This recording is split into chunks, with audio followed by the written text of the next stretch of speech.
Hal pertama yang wanita lakukan setelah lahir kembali adalah melepaskan tangan putrinya, membiarkannya hidup sendiri karena anak itu bukan darah dagingnya. Di kehidupan lalu, ia menikah lewat perantara sahabat. Pernikahan tampak sempurna, padahal itu jebakan suami dan sahabatnya. Mereka sudah berselingkuh sejak lama dan hamil di waktu bersamaan dengan wanita itu. Sahabatnya meracuni dia hingga bayinya meninggal. Saat ia pingsan setelah melahirkan, sahabatnya itu menukar bayi mereka. Tujuannya adalah agar ia membesarkan anak mereka. Sementara mereka bersenang-senang ketika putrinya berusia 5 tahun. Didiagnosis leukemia, biaya operasi sangat mahal, tapi suaminya tenggelam dalam judi dan hutang. Ia bekerja 3 pekerjaan demi biaya operasi. Namun uang yang dia kumpulkan buat operasi dirampas oleh suaminya.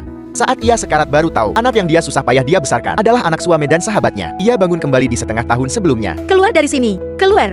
Aku tak mau melihatmu. Aku hanya mau bibisu. Melihat anak tak tahu diri itu, ia tanpa ragu berhenti mengobatinya. Karena menurut perhitungan waktu, anak itu akan kritik jika tak operasi dalam seminggu. Karena anak itu lebih suka ibu kandungnya. Biarlah ia pergi, ia tak mau ikut campur lagi. Saat itu suaminya menelepon. Katanya kalah judi 200.000. Ia minta rumah digadaikan. Teman pasien yang dengar melarang dia percaya. Omongan seorang penjudi itu jangan dipercaya. Tapi meskipun begitu, ia justru setuju. Malah menawarkan diri mengantar sertifikat rumah.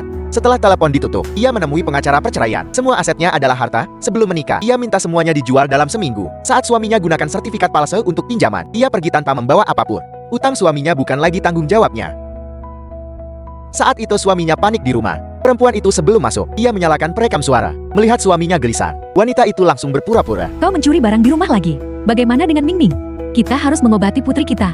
Kau tahu apa? Man membantu aku memilih batu berkualitas tinggi. Begitu aku menjualnya, aku akan kembalikan 2 kali lipat. Untuk Ming Ming, kau pikirkan saja solusinya. Jangan sampai terjadi apapun padanya. Setelah bicara, ia kabur membawa sertifikatnya.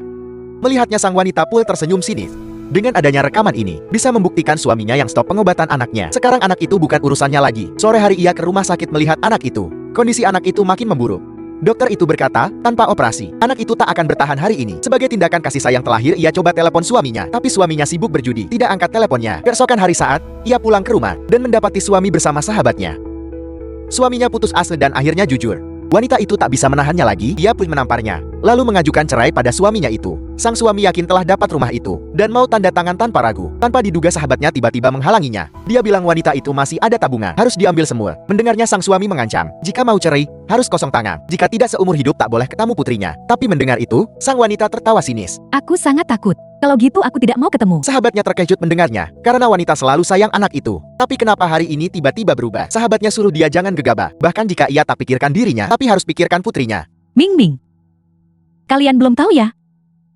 Ming Ming sudah tiada.